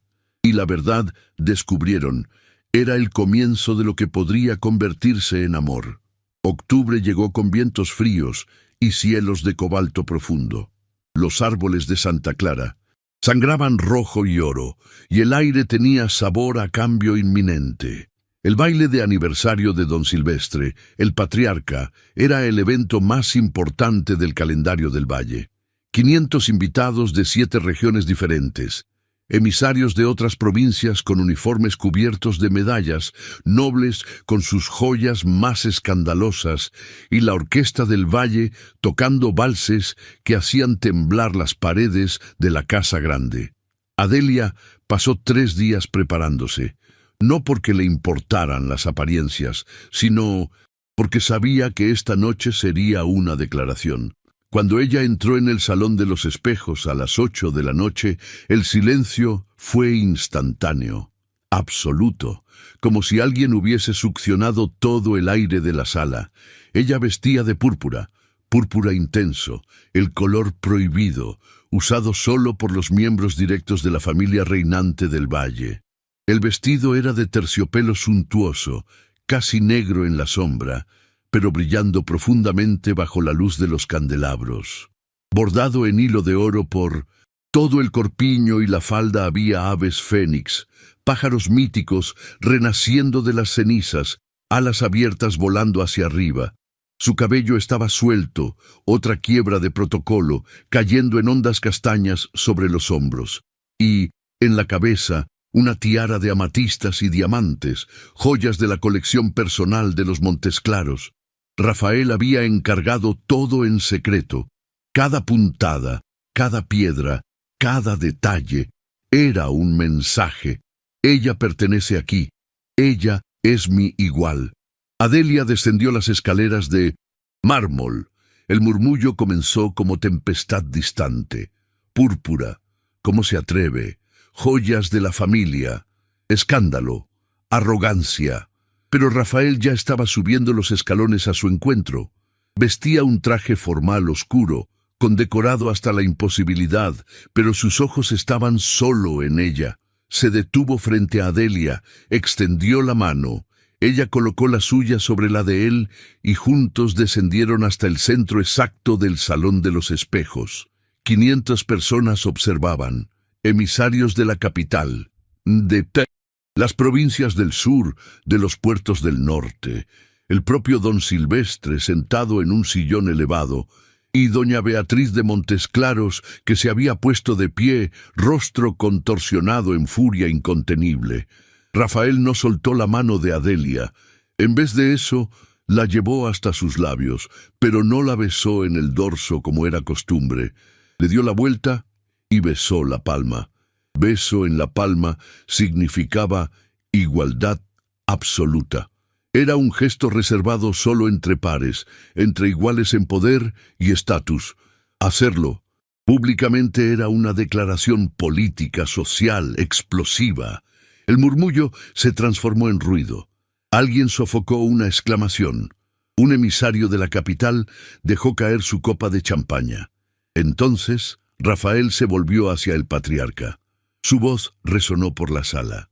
Padre y señores, les presento a mi esposa, mi elección, mi igual. 5 segundos. Don Silvestre de Montesclaros estudió a Adelia. Ella no bajó los ojos, no hizo una reverencia profunda de más, solo inclinó la cabeza. Respeto, no sumisión. Y entonces don Silvestre sonrió. Una sonrisa pequeña pero genuina. Se levantó del sillón, descendió los 3 escalones, caminó hasta Adelia, tomó su mano y la besó. Bienvenida a la familia, señora. Que su fuego ilumine nuestros corredores sombríos. La sala explotó en aplausos, algunos genuinos, otros por obligación, pero todos aplaudiendo. Uno por uno, 500 miembros de la más alta élite europea hicieron reverencia. Emisarios se inclinaron. Damas que la habían ridiculizado ahora sonreían con los dientes apretados. Y Beatriz de Montesclaros, percibiendo que había perdido, que el propio patriarca había legitimado a Adelia, permaneció inmóvil como estatua. Después, sin pedir licencia, sin reverencia, se dio la vuelta y salió de la sala. Esa misma noche, sus carruajes dejaron Santa Clara cargados de baúles y odio. Doña Genoveva de Valdeón estaba presente, escondida en un rincón oscuro. Adelia la vio, la suegra que la había destruido, que había matado a su hijo antes de nacer. Y, en vez de rabia, sintió solo vacío, pena, tal vez. Genoveva sostuvo la mirada de Adelia por 3 segundos, después se dio la vuelta y desapareció entre las cortinas. Dejó Santa Clara antes del amanecer. Nunca más regresó. Pero el momento más inesperado vino después, cuando la orquesta comenzó a tocar nuevamente y las conversaciones se retomaron. Un niño de tal vez 7 años, vestido con ropa simple de más para estar allí, apareció entre las columnas. Javier, uno de los huérfanos que Adelia cuidaba en 1900, el asilo.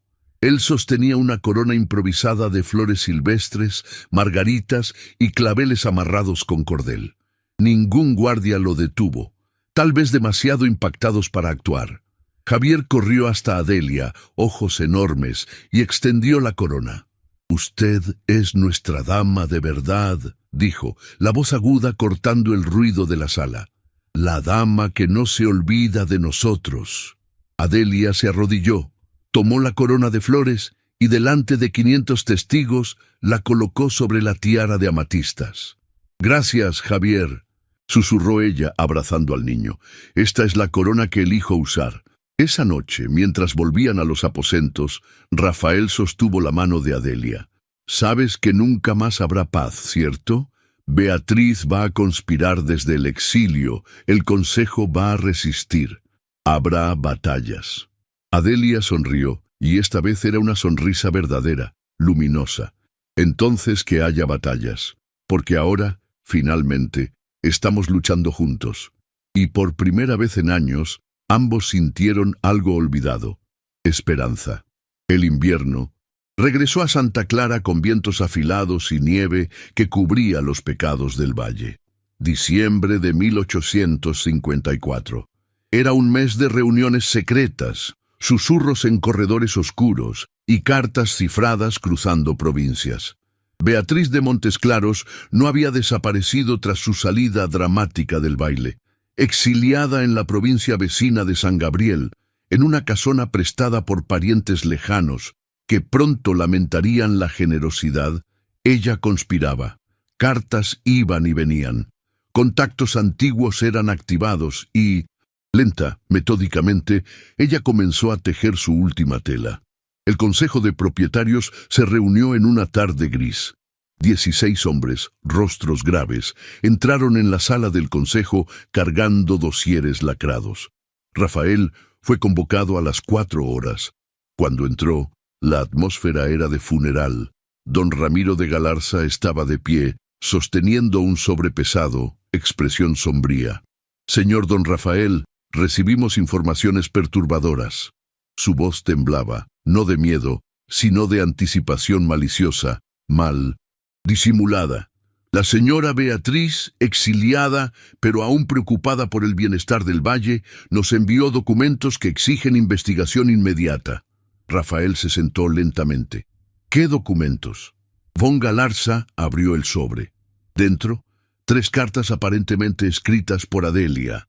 Las extendió sobre la mesa. Las cartas estaban dirigidas a los Insurrectos del Norte, un movimiento revolucionario que buscaba separar las tierras del norte del control del valle. El contenido era incendiario. Discusiones sobre rutas de fuga para disidentes, menciones a derribar la tiranía de Santa Clara, referencias a que el valle debe ser derribado desde dentro. Silencio mortal. «Son falsificaciones», dijo Rafael inmediatamente. Voz gélida. «Con todo respeto, señor, la caligrafía fue examinada por 3 peritos. Todos confirman. Es de la señora Adelia». Rafael tomó las cartas. Las estudió. La caligrafía era, en efecto, convincente, casi perfecta. Pero había algo errado en el ritmo de las palabras, en la elección del vocabulario. «Exijo ver a Adelia ahora». «Señor, estas son acusaciones de alta traición. Tenemos protocolos». «Ahora». El consejo retrocedió. Mensajeros fueron enviados. 30 minutos después, Adelia entró en la sala del consejo, aún vistiendo el delantal del asilo, cabellos presos apresuradamente. Sus ojos encontraron los de Rafael. Él estaba de pie, tenso, pero no hostil, señal de que creía en ella. «Señora», comenzó don Ramiro, voz oleosa, «¿reconoce estas cartas?» Adelia las tomó, leyó rápidamente. Su rostro palideció no de culpa, sino de shock. «Nunca escribí esto, nunca. La caligrafía puede ser copiada. Cualquier falsificador competente lo conseguiría, pero las referencias personales, detalles sobre su rutina, detalles que cualquier criada sobornada podría proveer». Adelia depositó las cartas sobre la mesa con gesto controlado. «Esto es una trampa, y todos sabemos de quién. La señora Beatriz es una dama de reputación». «La señora Beatriz», interrumpió. «Adelia», voz cortante, «pasó los últimos 8 meses intentando destruirme y ahora, desesperada, recurre a falsificaciones y acusaciones de traición». El consejo murmuró. Algunos parecían genuinamente indecisos, otros claramente satisfechos con el drama. Rafael dio un paso al frente. «Señores, pido 24 horas para investigar el origen de estas cartas. Si son genuinas, yo mismo presentaré a mi esposa a la justicia del valle. Pero si son falsas, su voz bajó peligrosa, encontraremos a quien las fabricó. Fue concedida una moción, 24 horas, y Rafael tenía un plan. Rafael no durmió esa noche. A los primeros rayos de sol, él ya estaba cabalgando por las calles de Santa Clara, no hacia la Casa Grande, sino hacia el distrito de Leopoldstadt, donde vivían los artesanos, los comerciantes y aquellos cuyas habilidades florecían en las sombras de la ley. Encontró a quien buscaba en un taller de encuadernación, un viejo llamado Señor Valverde, conocido por ser el mejor falsificador de documentos de Santa Clara y también por tener un código de honor extraño. Él falsificaba, pero nunca para causar muerte o injusticia grave. «Necesito que examine unas cartas», dijo Rafael, entrando sin ceremonia. Valverde alzó los ojos de una prensa de impresión. Reconoció quién era su visitante. Todo Santa Clara reconocería al heredero, pero no se inclinó. «Mostrad». Rafael extendió las 3 cartas. Valverde se puso gafas gruesas, encendió una lamparilla de aceite y comenzó a examinar. Pasó los dedos sobre el papel, olió la tinta, sostuvo las páginas contra la luz. «Falsificación», dijo después de 5 minutos. «Buena, pero no perfecta. La tinta es muy reciente, máximo 3 semanas. El papel es de San Gabriel, no de Santa Clara. Y vea aquí», apuntó a una letra específica, la A de Adelia. Quien escribió esto estudió la caligrafía de ella, pero no tiene el mismo ángulo natural. Es copiado, no fluido. ¿Consigue identificar al falsificador? Valverde rió seco. Hay apenas 3 personas en toda esta región capaces de falsificación de este nivel. Una está muerta, otra está en prisión en la capital. La tercera trabaja para quien paga bien. Su nombre es Bautista Ochoa y recientemente fue visto en San Gabriel. Rafael sintió la sangre helada en las venas. San Gabriel, ¿dónde Beatriz está exiliada? Coincidencia, ciertamente, dijo Valverde con ironía. Rafael retornó a la Casa Grande antes del mediodía. Convocó no al consejo completo, sino solo a 3 personas. El patriarca don Silvestre de Miros, Montesclaros, don Ramiro de Galarza y Adelia. En la sala del trono menor, él presentó las evidencias. El patriarca oyó en silencio, rostro inexpresivo. Don Ramiro palideció progresivamente. «Bautista Ochoa», dijo Rafael, golpeando con el dedo en la mesa, «fue visto en San Gabriel 3 semanas antes de que estas cartas llegaran a Santa Clara. Fue contratado para falsificar correspondencia comprometedora. Y ustedes saben quién tiene residencia en San Gabriel en este exacto momento. Beatriz», dijo el patriarca bajo. Esto es una acusación grave, señor. No podemos simplemente... Puedo y voy». El patriarca se levantó. «Don Ramiro, envíe un destacamento inmediato a San Gabriel. Traigan a Bautista Ochoa a Santa Clara, vivo. Y envíe un mensaje a Beatriz. Tiene 48 horas para retornar y responder por estas acusaciones». Von Galarza, percibiendo que la marea había cambiado irreversiblemente, se inclinó y salió apresuradamente. El patriarca se volvió hacia Adelia. «Señora, mis más profundas disculpas por esta ofensa. Debería haber protegido mejor a mi familia de víboras internas». Adelia inclinó la cabeza. «Señor, las víboras nos enseñan a mirar dónde pisamos. Esta lección no fue desperdiciada». 3 días después, el Consejo de Propietarios se reunió nuevamente. Esta vez, 23 miembros estaban presentes. Una ampliación extraordinaria que incluía magistrados y comandantes de la guardia local.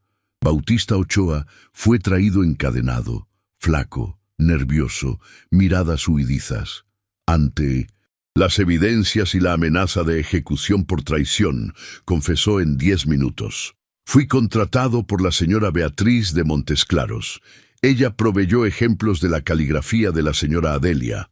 Me pagó 500 reales, mitad por adelantado, mitad tras la entrega. Las cartas fueron creadas en San Gabriel, llevadas a Santa Clara por un mensajero. Silencio sepulcral. Entonces, Rafael se levantó. Su voz resonó por las bóvedas de piedra. Beatriz de Montesclaros no atacó solo a mi esposa, atacó el honor de este valle al intentar manipular a este consejo con mentiras fabricadas. Intentó usar la ley como arma contra una inocente. Esto, señores, no es intriga de salón, es traición. El patriarca don Silvestre ya tenía en manos el decreto que sellaría el destino de Beatriz. Leyó en voz alta. Por tentativa de difamación de un miembro de la familia Montesclaros, a través de falsificación documental y conspiración para causar inestabilidad al valle, Beatriz de Montesclaros es despojada de todos los títulos, rentas y protecciones del Valle Dorado. Tiene 48 horas para dejar todos los territorios bajo nuestra jurisdicción. Retorno no autorizado será tratado como invasión hostil. El sello de la familia fue presionado contra la cera roja. Estaba hecho. Esa noche, en los aposentos que ahora eran verdaderamente de ella, redecorados, cálidos, con vista a los jardines principales, Adelia estaba junto a la ventana cuando Rafael entró. Él no dijo nada. Solo se aproximó. Se arrodilló frente a ella. «Rafael, ¿qué?» «Perdón», dijo él, voz rota. «Comencé este matrimonio por deber, como un acuerdo frío, conveniente. Pero en algún momento, entre tus manos curando heridos y tu voz defendiendo a los olvidados, yo me enamoré. No de la dama en que te convertiste, sino de la mujer que siempre fuiste. Perdóname por haber tardado tanto en ver». Adelia se arrodilló también, quedando a su altura. Sostuvo su rostro entre las manos. «No te arrodilles. No para mí. No para nadie. Camina a mi lado. Como igual, siempre». Y allí, finalmente, ellos se besaron.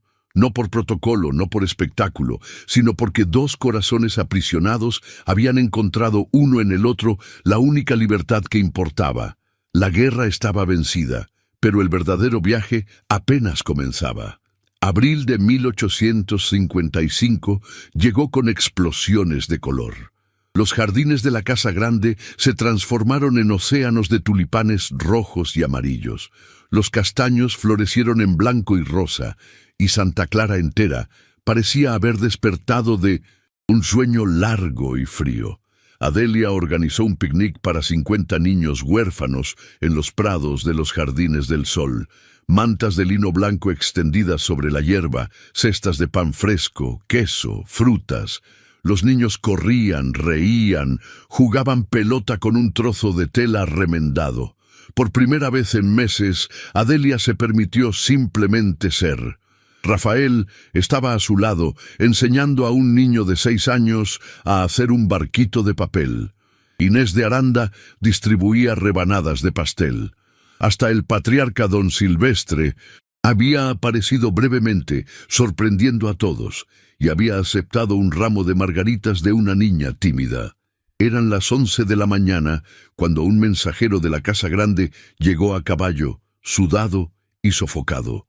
Descendió rápidamente, se inclinó y extendió un rollo de pergamino lacrado con el sello de los Montesclaros. Rafael lo tomó, rompió el sello, leyó. Sus ojos se agrandaron, después encontraron los de Adelia. «Es para ti», dijo, la voz estrangulada de emoción. Adelia tomó el pergamino. Sus manos temblaban al desdoblarlo, y entonces leyó: «Decreto del Valle, por reconocimiento de servicios extraordinarios a la población de Santa Clara, por la dedicación incansable a los pobres, enfermos y olvidados, y por representar los más altos valores de compasión y justicia. Su señoría, el patriarca don Silvestre de Montesclaros, concede a Adelia Margarita de Montesclaros el título inédito de la Dama del Pueblo. Este título concede presupuesto anual de 50.000 reales para fundación y mantenimiento de instituciones de caridad, autoridad legal para crear asilos, escuelas y refugios sin aprobación previa del Consejo, asiento permanente en el Consejo de Asuntos Sociales. Primera mujer en 300 años de historia del Valle en poseer tal posición. Protección patriarcal contra difamación, con ofensas contra su persona, tratadas como ofensas contra la familia Montesclaros. Sellado y ratificado por unanimidad del Consejo de Propietarios. Expandido en 2 de abril de 1855. Adelia leyó 3 veces, después una cuarta. Las palabras se embarullaban a través de las lágrimas. Inés la abrazó. Los niños, sin entender exactamente qué sucedía, pero sintiendo la emoción, comenzaron a aplaudir. Y entonces, como si Santa Clara entera hubiese recibido la noticia simultáneamente, las campanas comenzaron a tocar. Todas las iglesias del valle, comenzando por la capilla de Santa Clara, después esparciéndose como ondas. 15 minutos de campanas tocando en armonía, un coro de bronce anunciando que algo fundamental había cambiado. La gente salió a las calles, vendedores de mercado, costureras, herreros, maestros, prostitutas, guardias, todos mirando hacia arriba, oyendo las campanas, sabiendo que aquella música era por causa de ella, la viuda despreciada, la mujer que no se doblegó. Adelia, sosteniendo a un niño de 3 años en el regazo, lloró, no de tristeza, sino de gratitud tan profunda que parecía reescribir cada hueso de su cuerpo. Rafael se aproximó por detrás, la envolvió con los brazos. Bienvenida a casa, mi vida. Y en aquel momento, bajo el cielo azul de abril, rodeada de niños huérfanos y flores silvestres, Adelia entendió. Ella no había conquistado un título, había conquistado libertad, para sí misma y para todas las mujeres que vendrían después. Esa noche hubo una celebración en la Casa Grande, pero la verdadera celebración sucedió en las calles de Santa Clara.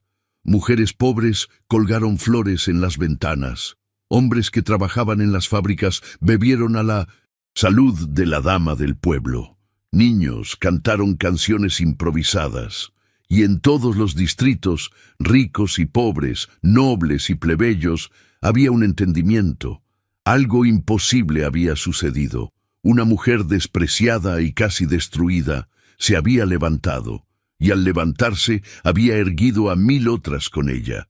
Esta era la verdadera revolución, silenciosa, imparable, nacida no de espadas, sino de dignidad que se rehusaba a morir. Primavera de 1863. La luz de la mañana se filtraba a través de las cortinas de lino blanco, pintando patrones dorados sobre el piso de mármol de los aposentos principales. No más el ala norte fría y olvidada, sino el ala sur, los cuartos más bellos de la Casa Grande, con vista a los jardines donde los cerezos florecían como nubes rosadas posadas sobre la tierra. Adelia de Montesclaros, ahora con 34 años, despertó al sonido de risas infantiles.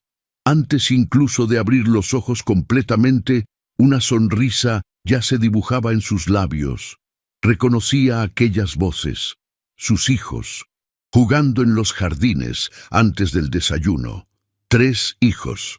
Contra todas las probabilidades médicas, contra todas las previsiones sombrías de los doctores que habían declarado su útero estéril, ella había concebido no una, sino 3 veces. 3 milagros que respiraban, reían y llenaban la Casa Grande de vida. Lucia de Montesclaros, 7 años, era la mayor. Adelia había escogido el nombre deliberadamente. Adaptación. Un nombre que simbolizaba la nueva era.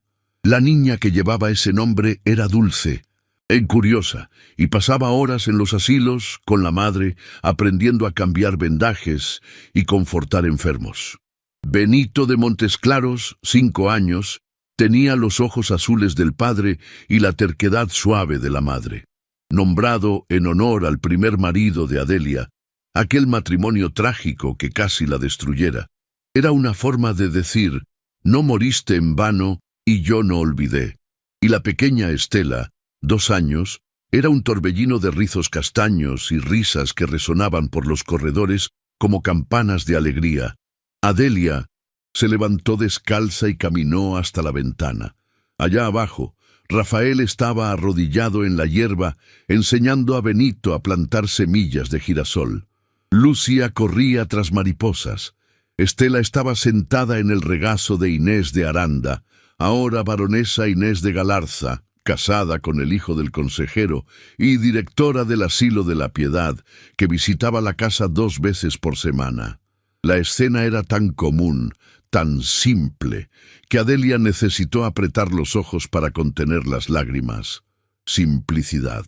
La cosa más rara en una casa de hacendados. Una criada golpeó suavemente en la puerta. Lina, la misma Lina, joven y asustada de 10 años atrás, ahora jefa de las criadas personales de Adelia, leal como sombra fiel. Señora, su señoría, el patriarca, solicita su presencia en la sala del consejo a las 11 horas. Adelia se volvió. El patriarca... Rafael es el patriarca ahora. Lina sonrió. Sí, señora. Hace 2 años. A veces aún me olvido del título. Adelia también sonreía. Don Silvestre había fallecido en 1861. Dejando el valle en manos de Rafael, reconociendo que su hijo tenía la visión necesaria para modernizar la región.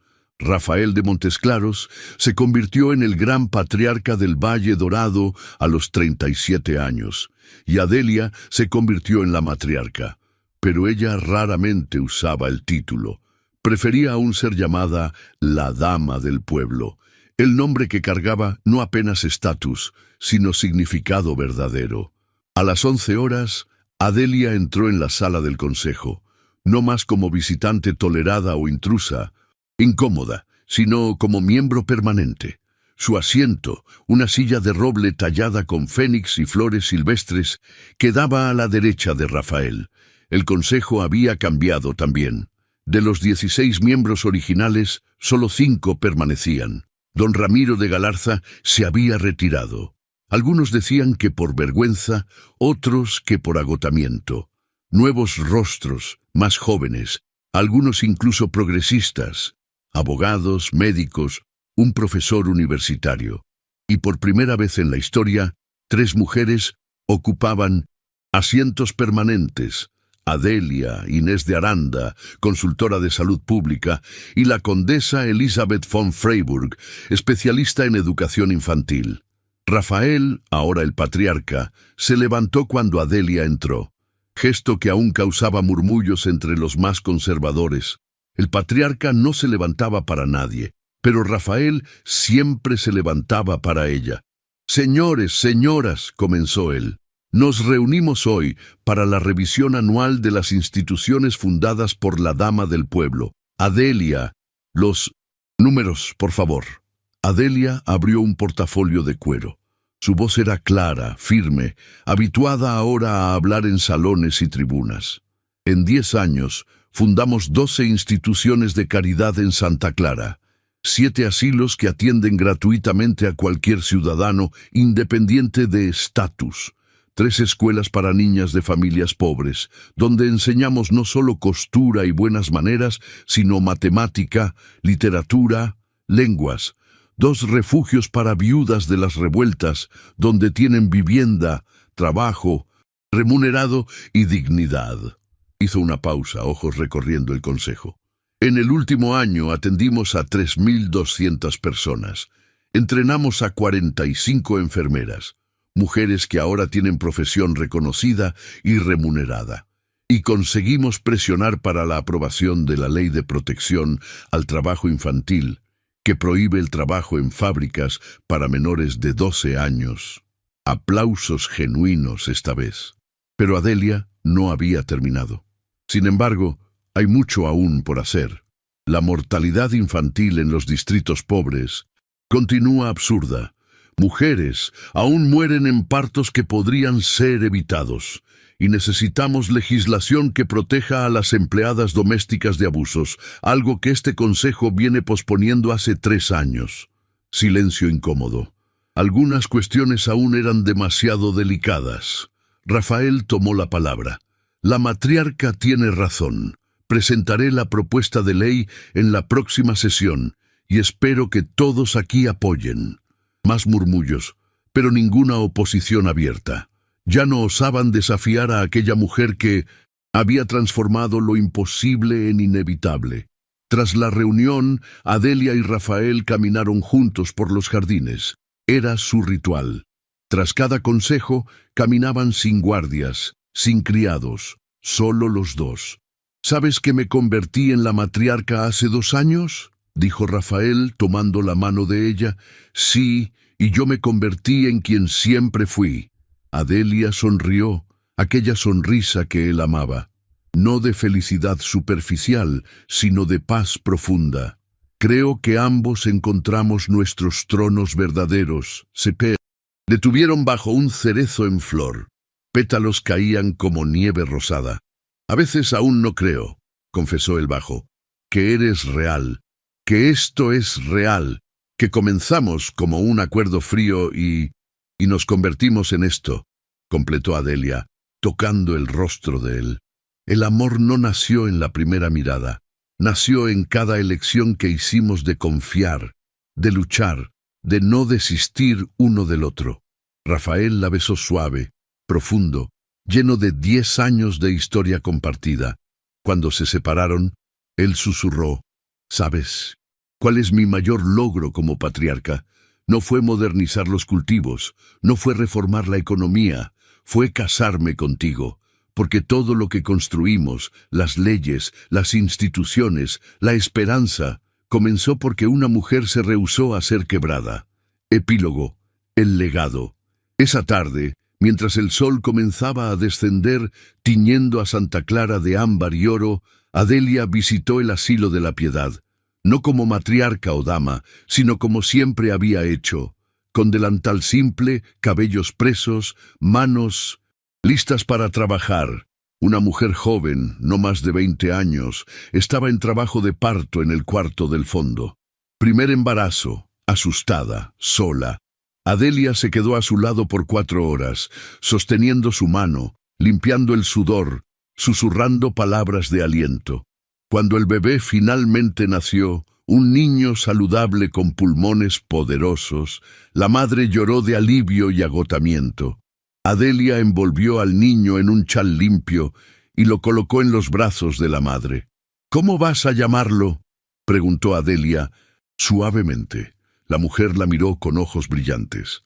«Rafael, en honor al patriarca que cambió las leyes para que mi hijo pueda estudiar. Y si es niña la próxima, la llamaré Adelia, en honor a usted, que me recuerda que mujeres como yo también tenemos valor». Adelia besó la frente de la joven madre. No dijo nada, no lo necesitaba. A veces las palabras más importantes eran las nunca pronunciadas. Al anochecer, de vuelta en la casa grande, Adelia encontró a Rafael en la biblioteca.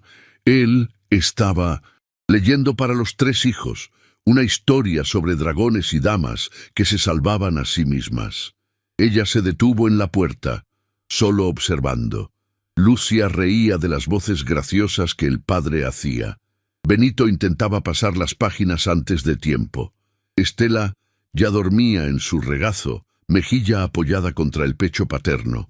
Esta era la revolución, no en campos de batalla, no en guillotinas o barricadas, sino en un patriarca leyendo historias a sus hijos, en asilos que no preguntaban por monedas antes de curar, en niñas aprendiendo matemática, en mujeres teniendo voz, en consejos de propietarios. Adelia entró silenciosamente, se sentó en el brazo del sillón. Rafael pasó el brazo alrededor de su cintura. Continuó leyendo sin interrumpir. Y allá afuera, en Santa Clara, en cada distrito del valle, las ventanas brillaban con velas. Cada año, en el aniversario del decreto que la convirtiera en la dama del pueblo, los ciudadanos encendían velas en las ventanas, no por orden, no por obligación, sino porque recordaban a la viuda despreciada que se convirtió en su voz, recordaban a la mujer que probó que la compasión no era debilidad, sino la fuerza más poderosa de todas. Recordaban que la dignidad no se concede, se reconoce. Palabras finales. Doña Genoveva de Valdeón, la suegra cruel, murió 3 años antes en San Gabriel, sola, amargada, habiendo quemado todas las cartas de reconciliación que Adelia le había enviado. Su funeral tuvo 7 presentes. Su epitafio decía apenas: «Aquí yace alguien que olvidó que el poder sin amor es solo vacío». Doña Beatriz de Montesclaros vivió en exilio en la capital hasta su muerte en 1859. Intentó sin éxito reconstruir influencia, pero cada carta a las viejas familias quedó sin respuesta. Murió sola en un apartamento alquilado, olvidada por todos los que un día la temieron. No hubo funeral público. Su nombre desapareció de la historia como humo. Inés de Aranda se convirtió no solo en directora de hospital, sino en la primera mujer en administrar las finanzas de las caridades del Valle, revolucionando la salud pública. Entrenó a 2 generaciones de enfermeras y administradoras. Vivió hasta los 83 años, siempre diciendo: «Adelia me enseñó que la amistad entre mujeres puede cambiar el mundo». El patriarca Rafael I reinó por 27 años, modernizó el Valle, implementó reformas sociales que resonaron por toda la región y fue el primer líder local en abolir los castigos corporales en las haciendas. Pero su mayor orgullo, decía, siempre era haberse casado con la mujer más valiente que jamás había conocido.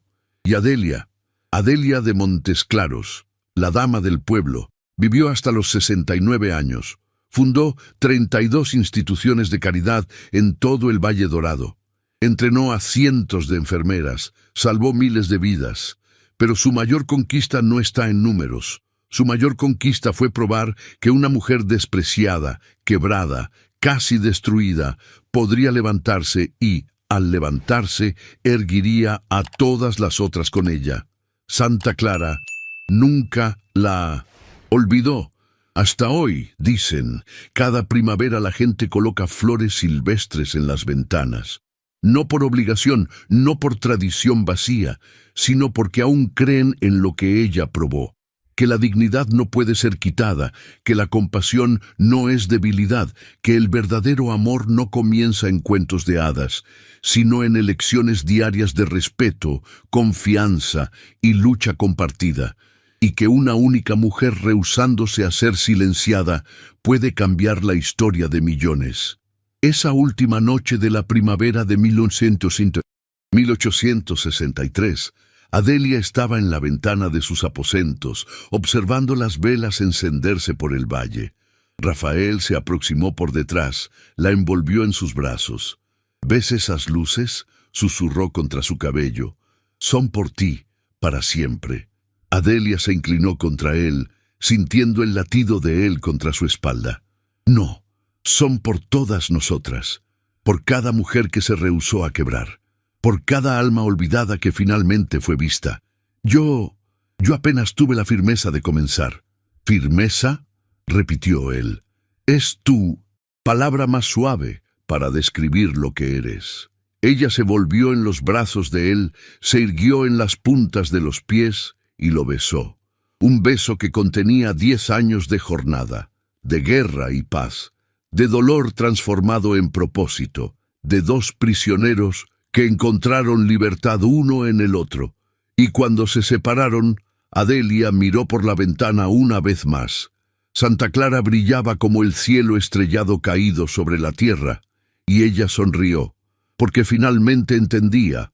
El sentimiento más importante no era el que había encontrado en un hombre, era el amor que había encontrado por sí misma, el amor por su propia fuerza, el amor por la mujer que se rehusó a morir, incluso cuando el mundo entero deseaba su silencio. Y ese amor imposible, feroz, inquebrantable, era el que cambiaría el mundo. El verdadero trono no está hecho de oro y piedras preciosas, está hecho de dignidad preservada, compasión practicada y la entereza de permanecer humano en un mundo que insiste en transformarnos en piedra.